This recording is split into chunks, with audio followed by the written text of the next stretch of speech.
Hello, this is Mesh from Downtime Distractions, having a first look at Battlestation Harbinger. This title is coming out on the 25th of Feb on Steam. Brought to us by a developer called Bugbite Limited, and release price I believe is $9.99 US. So before we get started and have a look at this game, I'll put the subscription button, bottom left hand corner. Please subscribe, it really helps us out. Okay, so here is the mission select screen. It's a quick overview. So I've done the training, got easy, normal and hard. So with easy, that's the first mission, so it's massive, and you have 4 of these to complete that difficulty, and then you move on to the next one. So it's a lot of content. I mean, I've done about 5 hours in here, and that's my best score.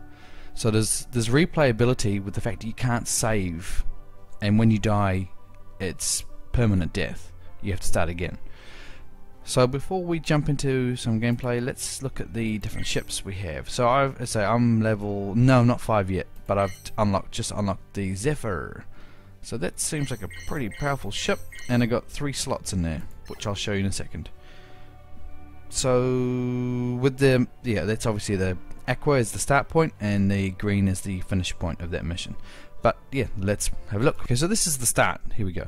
You get a bit of a story. Each mission has a story and an enemy that you have to fight. And there's a little story about each enemy, so it's quite nice that they've got that detail in there.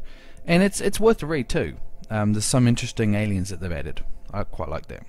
So yeah, so our scientist says there's a celestial station we need to destroy.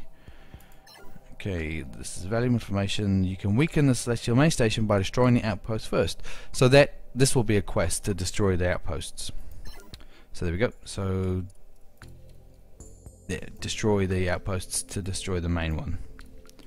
And you have a reward. Looks like we get a nuclear missile as reward. And that map will slowly reveal as you reveal the sectors, you could say.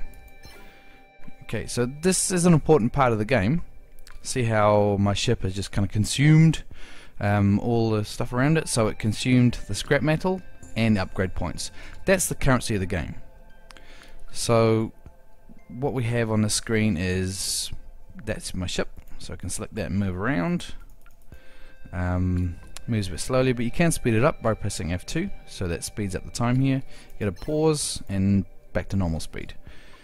Star map.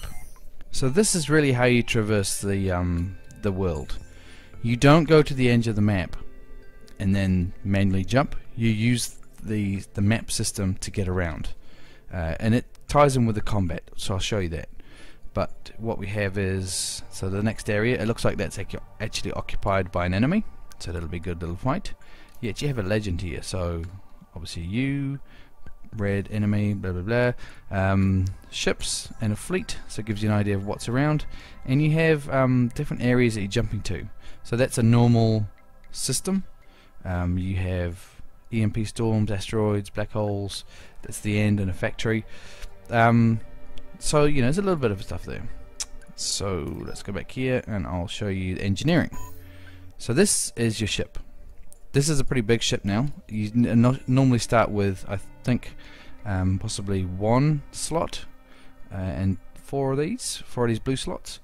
So what you have is, that's your cargo hold, and these are items floating around in space. So if there's something to pick up, you'll see it in here, and you can move it to your cargo bay.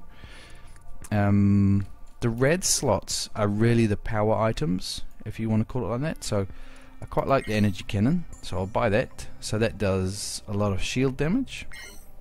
I quite like the projectile at the moment, and it does a lot of hull damage. So it's the normal scenario where all ships have shields. Rockets can go through the shields, but normally you need to burn down the shield to get to the hull. So that's the main weapons, and on this you have, I guess, mini weapons, if you want to call it that. But these do start doing a lot of damage when you upgrade them more. So I like the lasers, so I'll stick some lasers on the front, because generally you're getting smacked in the face with rockets. And I'll put a shield. There we go. So now I'm out of scrap metal. Interesting thing here. So the upgrade points. This is how you start making items powerful.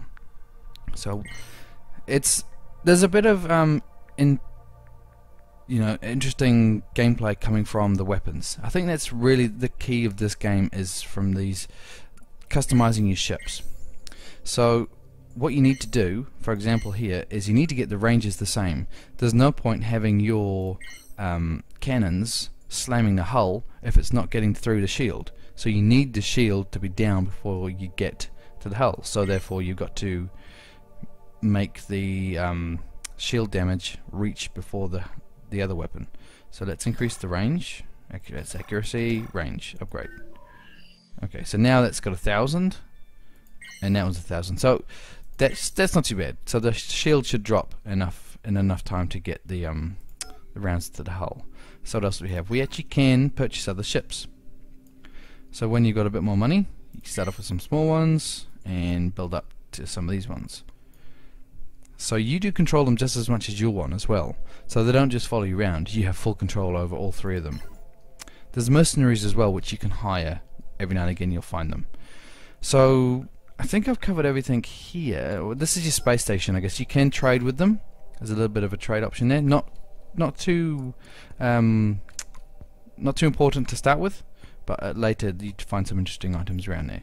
And you can also get quests from these guys sometimes. I mean missions. So pick up from this sector this. It's a tracking pod, I think. Okay, so that's done. I'll jump and find us some combat and I'll show you that. Okay, so as you can see here, the map started to reveal. Now I've picked up those quests. It's revealed a few more, and that's the end point. So that's where we've got to get to. So let us jump to the first one, see who's in here. Oh, just a little ship. Shouldn't be anything to worry about. So we can move it a bit closer. With such little ships like that, you can't actually do anything custom apart from move around. It's very auto. So as soon as that's destroyed, you pick up all the scrap and upgrade points around. So that's that sector done. That was nice and easy to start with. Okay, so here we go. We unlocked a few other areas, and there's someone everywhere. So that's right. We'll jump to this one. And oh yeah, little ship, another little ship. Good little warm up. I mean, this is easy at the start, but I say this game is tricky.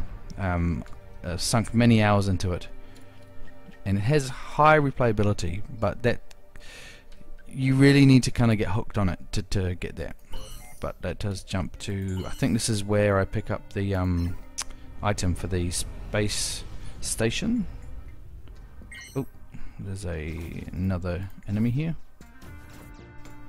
Oh, yeah, that's the item I need to pick up. So in these initial stages, the combat is very limited, but it's more of a you just trying to get some more points so you can buy some more stuff. So here's an example of stuff that's in space. So I need to pick it up, distress beacon. So I put that in my cargo bay. So there's also weapons that when you destroy bigger ships, you can pick them up, and you can either put them in your cargo bay and sell them, or you can utilize them yourself. Okay, so I've completed the mission, and do they want me? No, they don't want me to go back. That's nice. Alright, I'll find some bigger ships to give you an example of I guess a better combat, and then we'll go into positives and negatives. Okay, so here's some more advanced gameplay I wanted to show you, but before we get to that, you can repair your space stations for free, but I'm not in a sector with a space station, so I'll have to manually cost a bit of scrap metal there. So what I've done is I have purchased a Falcon here. So I'm in complete control of this guy, and the same as for my main ship. And what I've been doing is, as you see, I've got some lasers on the front. I've got an ion cannon. Been upgrading these things, the ones I started with, so the projectile cannon. But see here, you've got a little button to swap between your other ship, so you can control and micromanage what they have as well. So this guy's got a long-range human missile turret, and it's not firing humans, it's just made by humans. And a flat cannon. So I really support. But if you start going down the route of when you start getting, these items here, these ravens, they have all the slots that your main ship does, so you can add a lot of things in there, and there's a lot of options for interesting setups where you could have a ship that was a healing ship, or a ship that was just soaking damage ship. There's a lot of different ways you could play this game, a lot of different makeups you could come up with. But let me show you a bit of combat. So let's jump here, and let's see who's over here. Hopefully I don't die. Okay, so little ships hanging around. So with the combat, let me just get rid of these little ships first. I'll move him back a bit because he's a bit weaker. So that's obviously a bit of a gameplay mechanic there. So you can highlight multiple ships at once, or you can press 1 and 2 to cycle through them, and obviously 3 when it comes through. So what you can do is select your ship, and you can actually tell it to do specific things. Like that one is focus all turrets on a target, or you could just physical weapons, rockets, and energy weapons.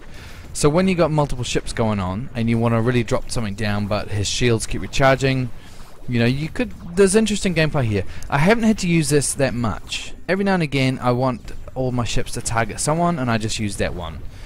I understand why you'd have these, but I say in easy, and I've got to level 3, I didn't had the need to use them. So yeah, that was that's I guess the main gameplay. I'll show you, when I talk about it, I'll show you some more interesting gameplay where I've had some really big battles with quite a few ships when I've had a full fleet. So I'll show that in the background. But that in essence is the gameplay, or all aspects of it. But as I say, there is a lot of depth to the engineering and how your makeup of the ships goes. You can do a lot of interesting stuff in here, especially when you start seeing these other ships here that have I think that's got 1, 2, 3, 4, maybe 4 or 5 slots, and that doesn't count the base slots as well, so who knows how many slots that's going to have. But yeah, so let's get to positives, negatives, and suggestions. Okay, so positives, I always start with graphics. Graphically, the game is average. It is functional. The background images are quite nice, but the ships you're dealing with, they're a nice design, but they're quite low quality. So graphically, yeah, it's functional. The explosions are right. When there's some animations in there which are okay. When people jump into your sector, I quite like the little animation. But yeah, so graphically not the best, but definitely functional. Okay, so audio. The music track, it's alright. It fills the gap in the background. It's not overly memorable, but it's not annoying either, and it fits well with the sci-fi world, so that's fine. The sound of the weapons and the ships, yeah, that's all acceptable.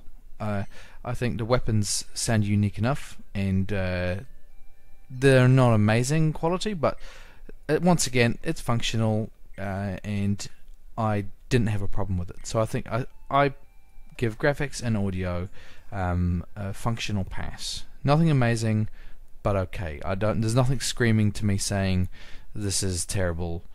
This has not been done correctly. So gameplay. Okay, so with the gameplay, there's quite a lot to it. Whilst initially, when I started playing it, I thought using a ship, I was like, well, the combat here is non-existent. But the more I played it, the more I kind of understand.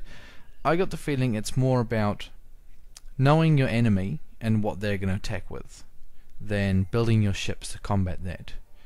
When you have 3 ships that have 3 main slots, 3 main weapon slots, and maybe 6, mini slots as I was calling them, you have a lot of different options, and a lot of harmony between your ships that you could create. So you could do things where you have what I was doing. I would like to have one ship as a rocket ship, that I would keep at the back and just let that rockets just fire over and over again going through the shields. And I was trying to get one ship which was a healer, so healing my other ships up, and the other one was just a main one to drop the shields, and just the basic one. So there's a lot of different things there, and there's other items as well which I didn't mention. There's things where a missile jammer, which that would be really handy against the Wanderers, I think it was. I think they use a lot of rockets. An escape pod, so if your main ship does explode, you can escape to your other ships to try and get out of there. You can there's a heal, so you can heal shields and heal turrets, and there's a teleport as well, so you can jump your ship around a little bit. I didn't use that stuff too much. I was more about trying to get a kind of a rocket fleet initially. But there's lots of different, ways to build the ships. That makes the gameplay. When you actually have a battle, that feels a little automatic. You've got a couple options in there where you could choose to retreat. You could choose to position your ships in a way that something's getting hit more. You can choose to target a certain ship with certain weapons. But that is kind of it. So if you're after a game that you could really micromanage the combat, this is not your game. This is more about a game of exploring, trying to build up your resources, managing your ships and the weapons. Granted, there's other games which do this in a lot more depth, but for me, I found this really enjoyable. I kept coming back, trying to get high scores, and I found it really difficult as well, even on easy. But the skill, I guess not the skill level, but the complexity and the difficulty is going to drop as you go on, because obviously you're going to learn it. But as you level up, you unlock more ships. So there's a slow leveling system that goes on in the background. You don't really do anything for it, but just as you play, you unlock more ships. And the more ships you unlock, the stronger you're going to be, because you can have access to those, have more banks of weapons. So when you get to the point where you can finish easy, you'll go on to medium, and you'll start all over again. For me, it was definitely fun, and I'll probably try and play it till I finish easy at least. Yeah, I mean, there's a lot of interesting things as well. I like the stories that they've added about the aliens. Granted, they're brief little stories, but they're nice, and they give you a bit of a meaning of the characters you're going against. Another important point, I think. Important point. How funny that came out. An important point to bring up. I didn't realize this until I read up about it. That this game is actually a mobile port. I was completely unaware of that fact. To me, this seems like just an indie title that's gone straight to PC.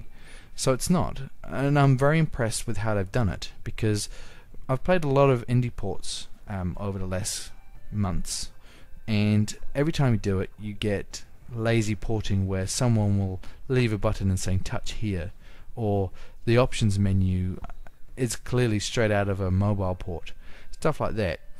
But this game has been really well ported. Granted, could have a lot more options, but you have an option of resolution and VSync and full screen, which is more than most of the other indie ports I've been playing. Granted, it could be more, but still, I was impressed with it. There's a lot of UI options as well, but just the whole game has been ported well. It feels like a PC game. Okay, so in summary, let's say this. Let's say if you're after a game that has heavy micromanagement of units in combat, this is not for you.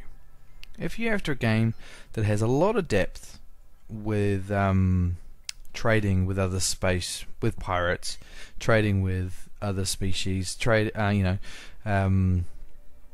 reputation, a lot of trading depth, stuff like that, this probably isn't the game for you. Maybe look at Unending Galaxy for that later one just mentioned. But what this game does offer, it offers a very good, easy to get into package. Let's say graphics and audio aren't the best, but the gameplay really pulls it through. I find it very addictive, and there is a lot of depth to the game, but it's more about I think the overall planning for the combat is the depth to this game. So whilst you're going back and forth from sector to sector, picking up resources to try and build up your ships and purchase more ships, trying to know your enemy and then counter build so you can take them out, there's a lot to that, and there's a lot of trial and error as well. And as I say, it's permadeath, so you die, you're going to start from scratch. So I do like that. It's definitely a unique game, and as I say, if you're not after those first things I mentioned, maybe pick this one up. It's well done, and it's quite unique in how it approaches the gameplay, and it's quite in depth. And I say it's addictive. So I'll leave this here. Check this out if you want to. I say Battleships Harbinger, and give me some feedback. Give me a thumbs up if you liked it, and subscribe. And we'll see you next time.